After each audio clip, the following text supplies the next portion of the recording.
Alrighty, folks. So this is the introduction to the Maybe series. So in this video, I'm going to be talking about what the Maybe series is, and then the different questions that we're going to cover, right? So the Maybe series is the third of three different series. So the first is the Definitely series, and those are questions that you will definitely get during your investment banking recruiting prep. Then is the Probably series. Those are questions that you're probably going to get. And lastly, it's the Maybe series, questions that you might get, right? And how I essentially built out this order of priority is that I compiled all the questions that all of my friends at my school got throughout their investment banking interview prep. And then I also talked to folks at other schools. So I got together a really, really comprehensive list of questions and the number of times that each one of those questions was asked to each one of the individuals, right? And then with that, I was able to kind of rank, oh, what are questions that pretty much every bank is asking to every single individuals? And then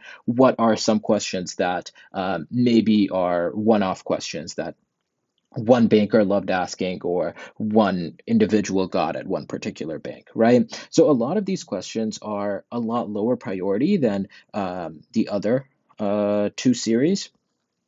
But out of them, the most important portion by far is accounting, right? So I would still watch through all of the accounting videos. Now, of course, if you want a really comprehensive understanding of the material, I would go through all of it, right? But this is definitely the most important portion, right?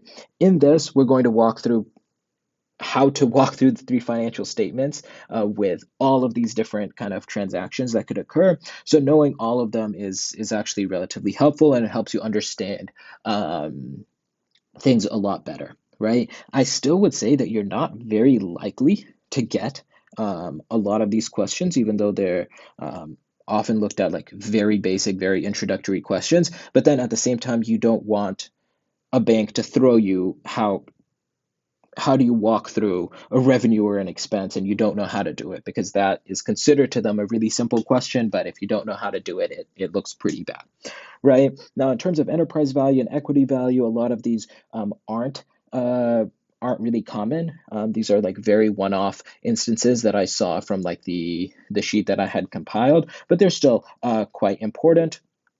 In terms of valuations, these are again kind of one-off questions. I would say the first two are more important, but also knowing what the mid-year convention is and how that affects valuation is something that gets asked. There was also a particular banker that loved asking the last question in terms of how do you calculate cost of equity using dividends. So I don't know, maybe you'll get that banker and you should know that question because he'll likely ask it. And then under the M&A front, just a couple of questions. A lot of them are a little bit more conceptual, but I also do have a merger model question in terms of what does essentially a merger look like if the market doesn't like a premium that you paid on equity value.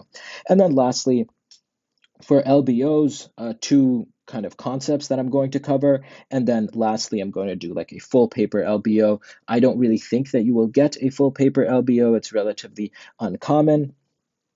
But if you're recruiting for the financial sponsors group, it probably is important for you guys to know, right? And keep in mind also, if you're recruiting for M&A, you should also know all of the M&A content, right? That's not something that you can kind of skimp out on in that scenario, right? So overall, I hope all these videos are helpful, and yeah, let's dive into accounting.